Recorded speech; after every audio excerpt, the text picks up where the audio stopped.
For this MiniTool Power Data Recovery review, I wanted to find out what, if anything, makes this software worth choosing over the dozens of other data recovery tools out there.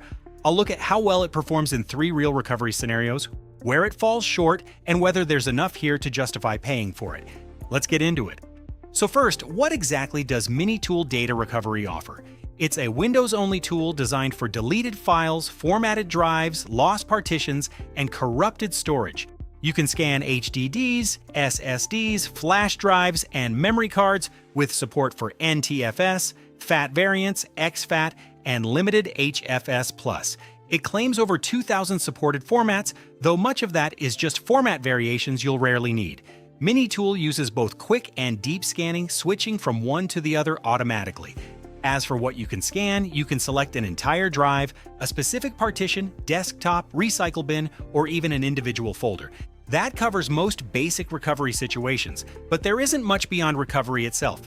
Features like disk imaging, smart monitoring, or photo and video repair are completely missing. Its only real extra is a WinPE bootable recovery for systems that won't start. That makes MiniTool feel pretty bare next to tools like Disk Drill, which includes disk imaging and drive health monitoring, or RStudio, which comes with a much broader set of advanced tools. Another important point that many of you are probably wondering about is MiniTool Power Data Recovery free? No, it's not a free tool, but it does have a free version that lets you recover up to 1 GB of data, enough to test out the software. The free version also comes with a few restrictions, including limited previews, no option to load saved scan results, and no WinPE recovery. Now let's move on to how I actually tested MiniTool Power Data Recovery. Before installing it, I wanted to check, is MiniTool safe? I ran the installer through VirusTotal, and it triggered just 1 flag out of 61 engines. One detection like that is usually a false positive, especially when every major antivirus vendor marks the file as clean. So as long as you grab it from the official site, it's safe to use. After that, I installed the software. The interface is about as straightforward as it gets. You pick a drive, hit scan, and wait. Files start appearing while the scan is still running, so you don't have to wait for it to finish before checking the results. You can browse them either by their original path or by file type, and there are filters and a search bar to narrow things down if you're looking for something specific. Preview, though, was inconsistent. Some files opened fine, while others wouldn't preview at all. Document formats may even require a separate viewer module. This felt a bit clunky compared to some other recovery tools like Disk Drill, which supports previews for a wider range of file formats without requiring you to install anything separately. But how does MiniTool actually perform in recovery? To check that, I tested it in 3 common data loss scenarios: deleted files from a 500 GB hard drive, a formatted 16 GB USB drive, and an 8 GB raw micro SD, all using the same mixed dataset. The HDD was its best result. MiniTool recovered about 95% of the files in roughly 85 minutes. Documents, JPGs, and standard videos opened correctly, and original names and folder structure survived. On the formatted USB drive, usable files dropped to 79% in about 25 minutes. JPG and PNG files did well, but raw photos were inconsistent, some videos struggled, and the original folder structure was gone.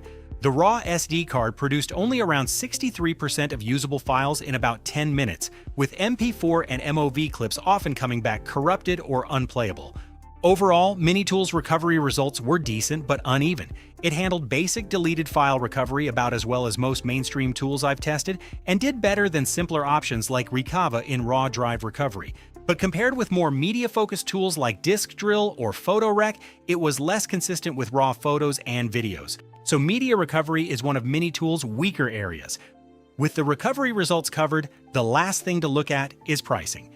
Once you go past the MiniTool Power Data Recovery free limit, you'll need a paid license. MiniTool offers monthly, annual, and lifetime plans for personal use, with separate licensing options available for businesses.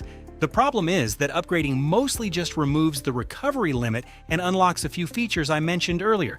That makes the MiniTool Power Data Recovery price feel hard to justify, especially when many competitors offer more features and more consistent recovery results at similar or lower pricing. So let's wrap up. Is MiniTool Power Data Recovery worth it? It's a genuinely simple, beginner-friendly tool that handles basic recovery reasonably well, and for some people, that may be enough. But would I recommend it if someone asked? Not really, especially not at that price. Recovery gets weaker in tougher cases, preview is inconsistent, and the toolkit is extremely basic. There are definitely stronger options out there, and I've already mentioned a few alternatives throughout the video, but personally, I found Disk Drill to be the most balanced of the bunch.